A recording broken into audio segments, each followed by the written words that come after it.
Welcome back to Mornings with Luann and Tim, and right now I'm being joined by Simon Beckett on my immediate left and Dylan Gallant down on the end there. Good morning, gentlemen. Good morning, sir. Thanks for being here on the show. So these guys are both cadets. They're both in the cadets program. 4 years and 2 years? Yes, sir. Okay, going into your fifth year. You're in your fifth year. Yes, yes. And you're also competing in what's coming up. It's the Northern Ontario Cadet Biathlon. Yep. Yes, sir. And then after that, they have the chance of going on to the regional competitions, and then beyond that, the national competitions.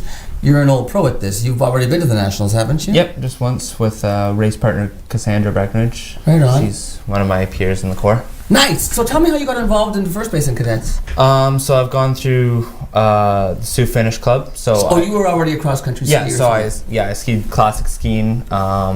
Just the classic is when you're in the track, right? Yeah, so you're just in the tracks, you're moving back and forth. I just learned this about a week ago. I was at Hiawatha, and I hadn't been on the ski trails for so many years. And I was good to get back out again, but I didn't know that there was a difference. So classic is that, and then you do... I do skate skiing, so it's kind of like skating, but with your arms. It's the wider track. Yeah. There's no tracks to stay in. You're just on a flat surface, and you're actually propelling yourself this way, right? Yeah. And you have to really push with your legs, don't you? Yeah, it's a lot of leg power, mostly legs, actually. So you went from being a cross-country skier with the Sioux Finish Ski Club into cadets? Yeah, so I was doing a biathlon race, but I was trying to ski with classic skis.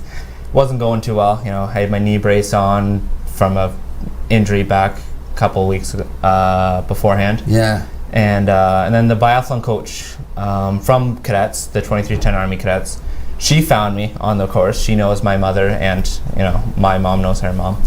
And she asked if I wanted to join Army Cadets, so I said, hey, why not? And I jumped right in. No kidding. Yeah. So I didn't, when you told me this story before, I didn't understand the part of it. You were trying to actually ski. I was skiing with the wrong kind of ski. Yeah. Wrong kind of ski and a knee brace. Yeah. And so this woman comes across and says, you know what, I think that you could do way better. You should join cadets. And yeah, exactly. But what about the shooting part of it? Because here's what's, this biathlon, you compete on cross-country skis, and then you have to stop and shoot at things? Yep, you got to shoot at a metal target where there's five black circled flaps, and every time you shoot one, it flips down and it puts another white flap in front of the target that you've already shot. Ah! So. Does it go ding? Yep. Does it really? They tick. Hey, look at me, I knew something. Okay, I got a question. How old are you? 13. That's how old you were when you started? Yeah, 12, 13, yeah. Wow, you seem so young to be like shooting guns and stuff, but had you ever fired weapons before you started with the cadets? Yes, I have, sir. He calls me sir. I like that so much. So, so you had actually had experience with firearms? Okay. Yes, sir. And what about with skiing? I only had experience with downhill skiing. I had no experience with cross-country skiing. It's different, isn't it? Oh, yeah. It's harder. I think it's harder just because when the downhill skiing, you got the gravity on your side. It's giving you the power. With cross country, you just got to go. And the hill, you guys have a hill at the range here. Something else I should tell them about the Sioux Rod and Gun Club. That's where you guys practice everything. Is that right? Yep. Yeah. So we train out at Hiawatha a couple times a week. You ski at Hiawatha for that. Okay. So we're mostly on the juniors. Really, just take the 2 kilometer trail. Mm-hmm. I was on that one. Okay. Yeah. And then the seniors, we're allowed a little bit of leeway, so we usually tend to stick to the Pinder Trail, which is about 4 kilometers. Okay. And then with it, it's got about 6 kilometers of extensions. Yes, you can go off, right? Yeah. Yeah, so in total, that trail comes to about 10 kilometers, I'm pretty sure. Do you ski that on a regular basis? Yeah, every week I do about 10 kilometers of practice. Yesterday I did about 12. Oh, look, there you are. There's a picture of you on the ski right now. Yeah, that's... Is that a competition? Yeah, it looks like it. Those are our race suits. Yeah. That's me. I think I'm just coming out of the range there. I think I shot pretty good. I'm looking pretty happy.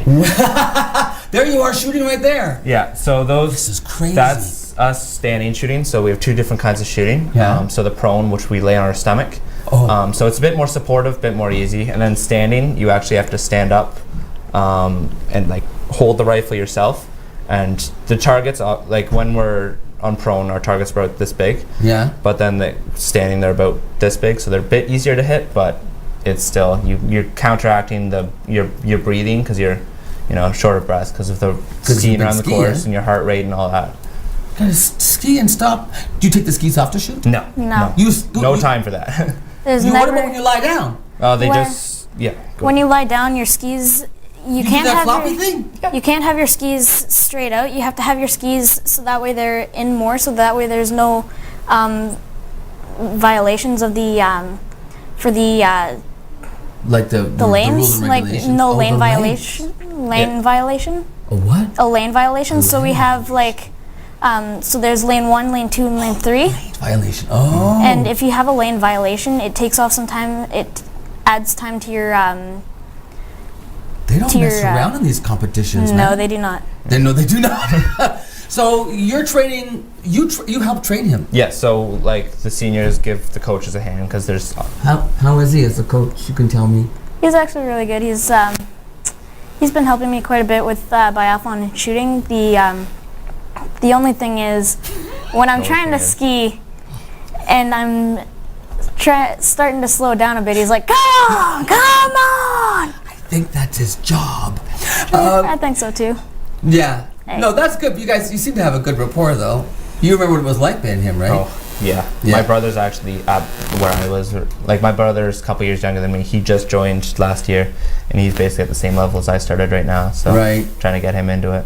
So now, the Rod and Gun Club. This is also very cool that I found out from some of the guys involved with the cadets is that it is the only course, biathlon course, in Ontario that is approved by the National Biathlon. Yeah, so it's completely up to standard. We've got numerous trails. So we've got like different kind of trails systems. Yeah. So we've got the senior course and the junior course. We've got a practice loop, so it's the arena loop, and we've got a qualified range, 50 meters. Got to give a big shout out to the Rod and Gun Club because that's all volunteers that take care of that, right? Yeah, so they volunteer every weekend. They cook us all food. So like all. I hear they're already started to cook for the big competition. You got a competition coming up.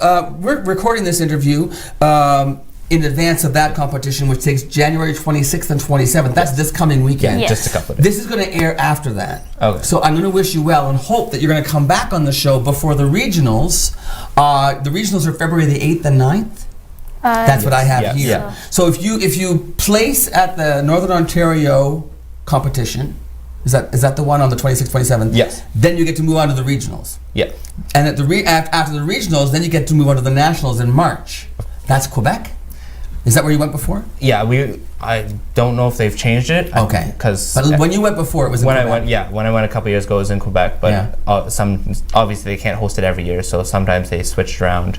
It's been known to be like PEI, places like wow. that. So Do you love to travel like that? yeah, it's fun. It's fun, right?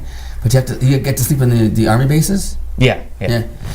Now, what about you? You have already, your first year was last year and you came in 4th in Team relay, yeah. Team relay. Good for you. So you're looking forward to this year? Hopefully get place again, maybe get to get out of town? Go Yep.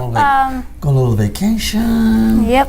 Doesn't So sound like it's much of a vacation though. They keep you guys busy. You do training while you're there? Yeah, so we do it. There's a training camp. So for the first week-ish, we're out at a training course, racing, learning how to use the rifles, a little bit of technique if needed, which shouldn't be needed, but Well, you gotta brush up your skills. brush it up, you know what I mean? So for you, what kind of stuff, what would you say benefits that you've received out of being a young cadet? the benefits that I feel like I've gotten is from being able to learn very quickly. Yeah? And the quicker you're able to learn, the better you're able to hold on to it for memory, while you're trying to ski and... Friends? You making friends there? Yes. Nice companionship, camaraderie. Yep. And for you, remarkable, in 4 years, going on 5 years, you are already at the level of Master Warrant Officer. And from what I've heard, that's pretty impressive. yeah, You a hard worker? It's been a journey. Yeah. With the help of my officers and peers along with that, made it through the ranks.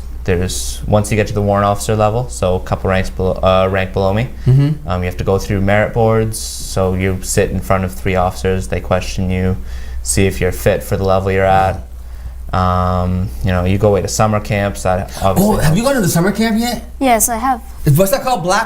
Blackdown? It's in Blackdown. The Blackdown. Was that a great time? Yes, it was. I know I've had some people on who went there, the pilot guys who do that stuff, they forget to fly and everything. It's really an amazing program, isn't it? Yes, it is. You recommend it to your friends, to other friends of yours, to say that you should do this with us? Yep. Anyone who wants to get a little bit of money just for going away to a training center, They pay us. join Cadets. And They pay you to be a cadet. $60 a week to go out to Blackdown. Really? For a 2-week camp, you get $120, and then for Plus all the benefits of being exactly. And for a 6-week camp, you get $360. I think these gentlemen are salesmen of the future for cadets. Join Cadets Monday night. There you go. Six- Recruitment. Am I too old? I could use $60. Okay, so listen, deal. If you guys if anybody makes it to the regionals, come back on the show and tell me how it went, and we'll talk some more, yeah? Yeah, of course. Okay, I appreciate you coming in. Very nice meeting you, gentlemen, and we'll be back with more Morning with Luann and Tim right after this.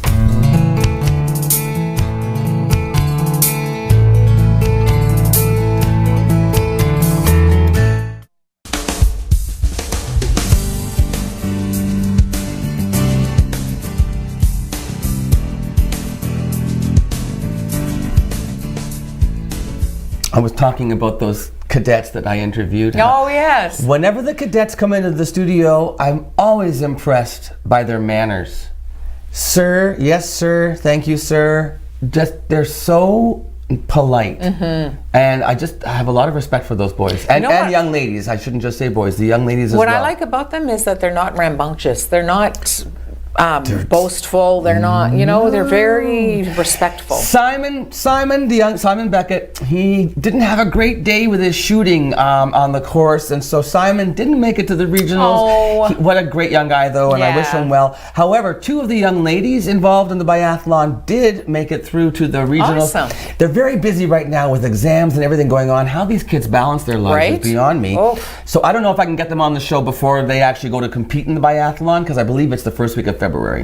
So hopefully we'll get them on the show in between the regionals and the Ontario, the provincial ones, because that'd be really cool. Very exciting. Congratulations to everybody. Yes, What and a to good the effort. Rod and Gun Club, the only place in Canada that has a nationally accredited course for that biathlon event. Sioux Run Gun Club, man, they're on it. So many volunteers involved there too. Awesome.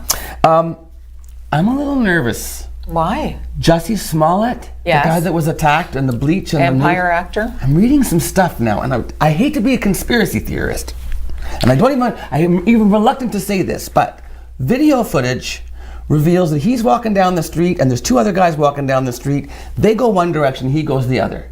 Now, in case you don't know, he was beat up going This is the cast member of Esquire. Empire. The TV show Empire. And he was beat up and Subway. He was going to a Subway to get called a a lot of sandwich. names, and a noose was put around his neck. And he received a letter, an anonymous letter Prior to the network prior to the attack, saying, we're going to come and get you, and they called him the F word for gay and the N word for a person of color. Anyway, so he's walking down the street. He goes one way, they go the other. And 60 seconds later, apparently, he comes back into the camera frame with the noose around his neck. And I'm thinking, that's pretty fast for an assault and bleach and everything in a minute. However, fine. Then you hear, though, that he and his manager both said that he was on the phone with his manager while the attack happened. And his manager heard them say, this is MAGA country, and saying these racist things to him. So the police asked him to surrender his cell phone, and he refused. Now, once again, I gotta go, why is he not giving up his cell phone just to prove stuff? Okay, so. There might be other things on his phone that he doesn't want people to see. So now I start, and when the letter arrived to the network threatening him, the network offered him additional security, and he turned it down. Said, no, I don't want bodyguards walking around, I want to live my life. And I just start to, I start to go, if this is a setup to make the MAGAs look bad, and when he gets caught, I would hate.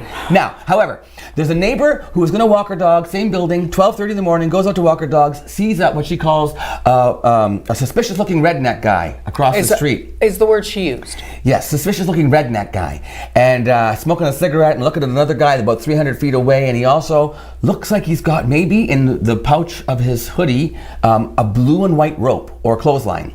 And she got freaked out by them, and she went back in. 4 o'clock in the morning, she goes to go to the gym, and she hears about the attack, and she is told by her friend, she shares the story, and they say, you got to call the police. Yes. She did. She gave an interview. Now I'm curious to find out whether or not the noose was like blue and white, like what she saw. Right. That would make me feel a little better. Right. But I can't help but be suspicious in this day and age. I don't know what's going on. So what would be the purpose? Just to make them look bad, make the conservatives and the evangelicals and the racist MAGAs look bad. And promote Empire. Oh, I never thought of it from that angle. The TV show. Wow. Yeah. So let's see how this plays out. Yes. I certainly don't wish any ill will to anyone. Oh, of course not. This is But just- it's interesting information. Suspicious minds. What's next? The He's news. got a suspicious mind. The news yes, is next. the news is next. We're going to give you more details on that downtown fire, which is huge. And we'll be back right after this.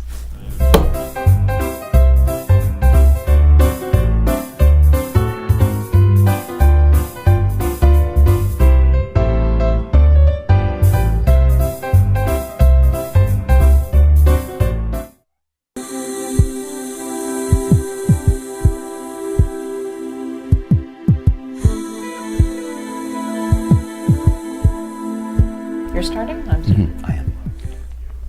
So if you're looking for breaking news on the downtown fire or any other breaking news, this is the place to be. Luann will bring you breaking news throughout the day. As we learn more, you'll hear from her. We'll interrupt our regularly scheduled programs if anything is really important. That's what it's all about. On TV, local news, Luann Young. Speaking of news, this isn't local, but this is funny. And I found a couple of different things this morning I have to tell you about. The world of Hollywood. Yes. So Ariana Grande.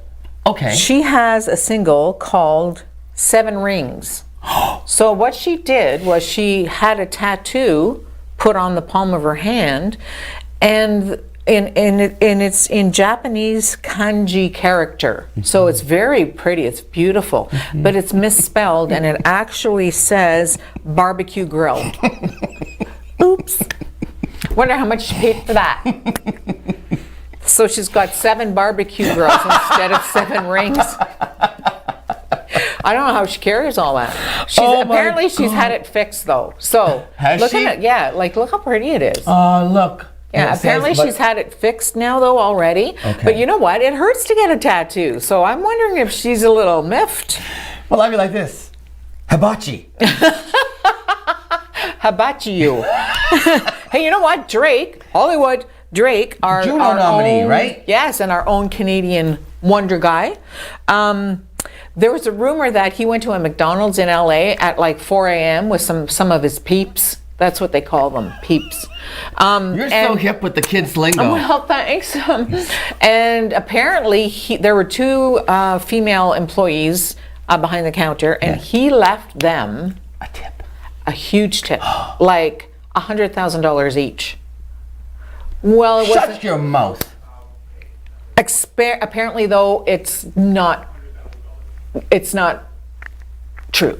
He left them $100 each. So he tipped them $200 instead of $20,000 or $200,000. So you know what? $100 You're cheap. You're cheap, Drake. Shame on you. $100. Wait, $100 tip at where? At a McDonald's. I would take $100 tip from I would Drake. take $100 tip right now from anybody. I don't have $100. I chose the wrong profession. Yes, apparently you did. Hey, also Pink's husband. I love Pink. His name. She is awesome. Love Pink. I think she's such a strong person. Amazing. And can she sing? Sing. I'm just saying. And a good mother. And an awesome mother. What about her Very, husband? very much into her children. Her husband's name is Carrie Hart. Well, apparently he's taking some flack because they have a 7-year-old daughter and a little baby boy. Oh. Well, he posted a video of the daughter shooting a rifle. Okay, 7-year-old? 7-year-old. And you can hear in the video, she's kneeling on, it looks like a little bench, almost like a picnic table. She's kneeling down and then she's like in position like this. And she looks over at her dad and she says, "Can I go?" And he says something and then she says, "Is the safety off?" She's 7 years old.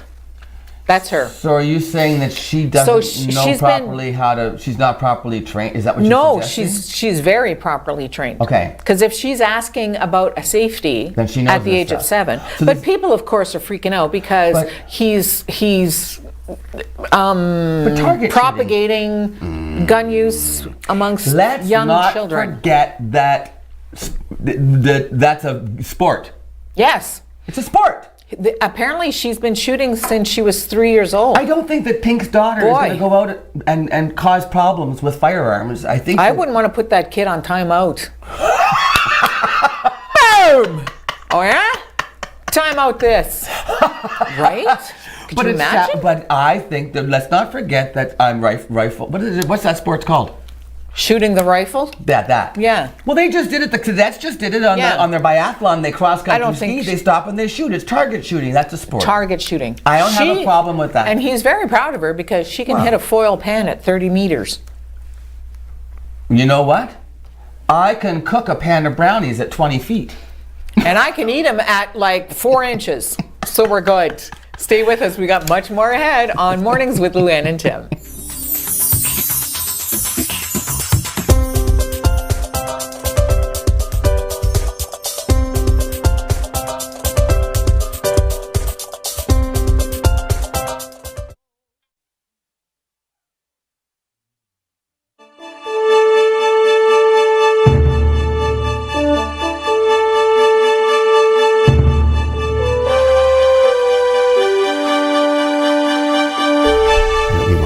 Yeah. Melissa Cuglietta and Ray Corcoran here from, so how do I say this right? It's Employment Connection. Employment Solutions. Employment Solutions. Yeah, we're a department of Sioux College. I was this close. It's right there behind me. Okay, Employment Solutions. You're Sioux College. You're Sioux College too. Yes. But you're off-site, Correct. Melissa. Yes, okay, we are. Ray, let's start with you. Ray Corcoran. Where are you from originally? Sault Ste. Marie. Are you born and raised? Yeah. Hey, and you got a job here and everything? Absolutely. And now you're helping others get jobs. That's right. Yeah. Good for you. Thank you. Where are you located in the college, Ray? So I'm in the E-Wing. Okay. As part of the on-campus, the main campus at the college. All right, and so you're involved with putting this job fair together. I am, yes. It's happening, I see, Wednesday, February the 6th. February the 6th at the Health and Wellness Center. Which is the new gym at Sioux College. Is that all attached, or do you have to go outside to get in there? It's all attached. I can get there from the parking lot. Is it near Odeno? Is that where the entrance is to the gym? Okay, good. Yes. Okay. Oh, look, that sign's up on the thing right now that everybody can see it. Thanks, Michael. Okay, so what's going to happen to this job and career fair? So it's one of the community's largest career events. We do have 60 employers that are confirmed to be there. There's going to be over 1,000 jobs available from a variety of different sectors. You know, everything from healthcare. How many? 60 employers with over 1,000 jobs. Yep. Wow.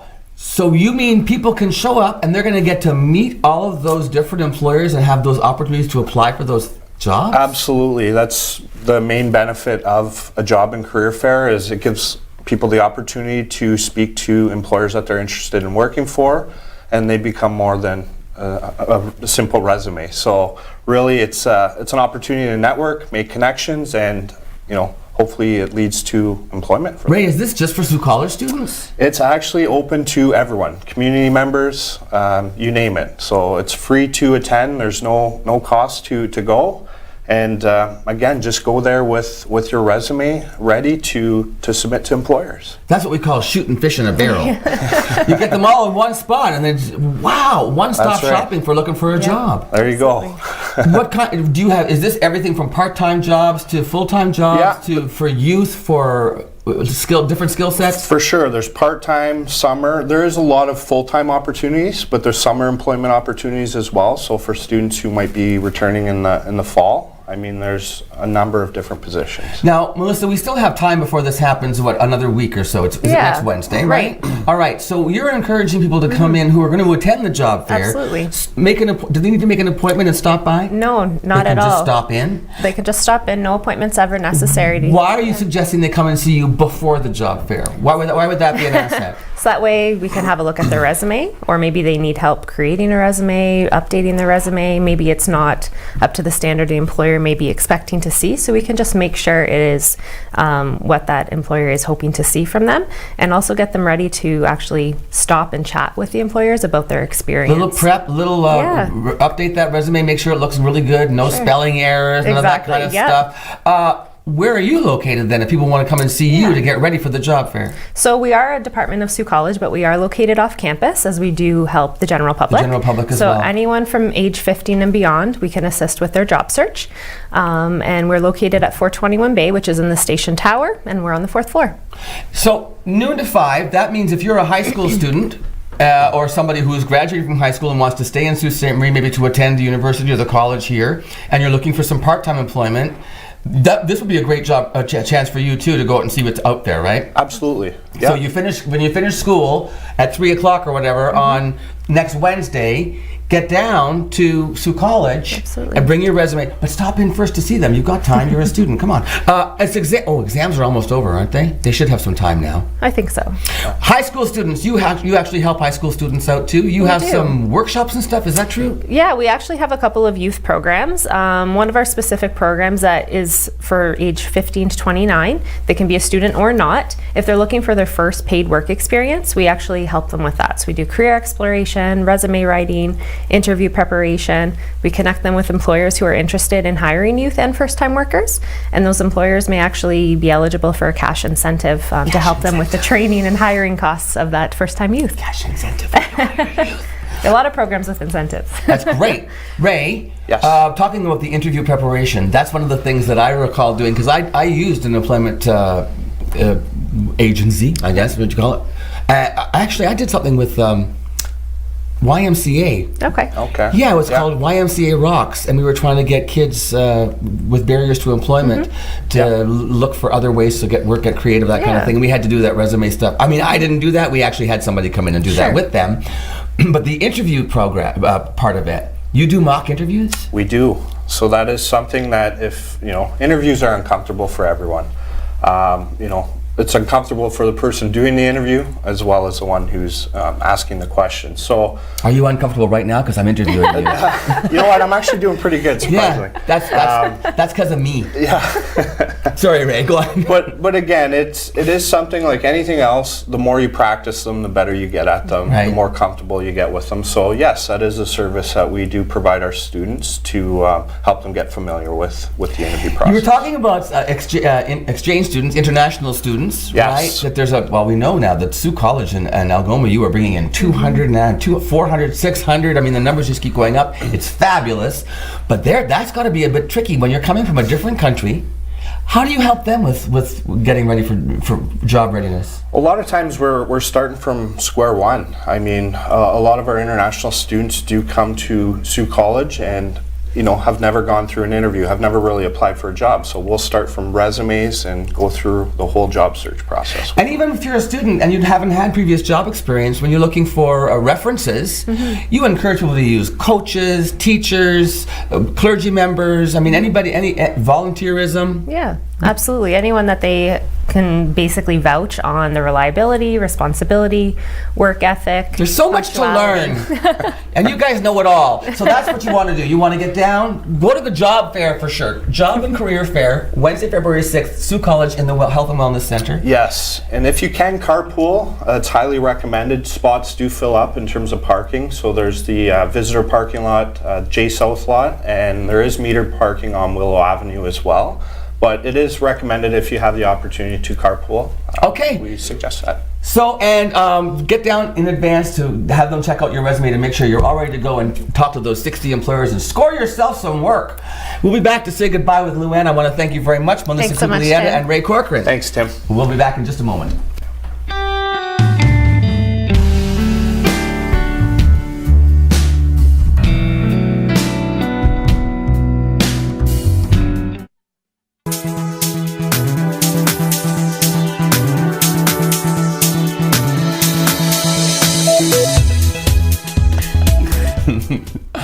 And we want to remind you that the bridge is going to be closed this afternoon. I think it's about 4:45 for about an hour or so because there are going to be a lot of police officers from both sides of the Law border enforcement running the torch. The torch for the Special Olympics. Today is the launch of the Special Opening Olympics. ceremonies and all that good stuff. And yes, hopefully they're going to be bundled up because it's a little cool out there. But if you have a chance, head down there and check it out. It's going to be amazing. And you have an amazing Thursday. We'll see you tomorrow.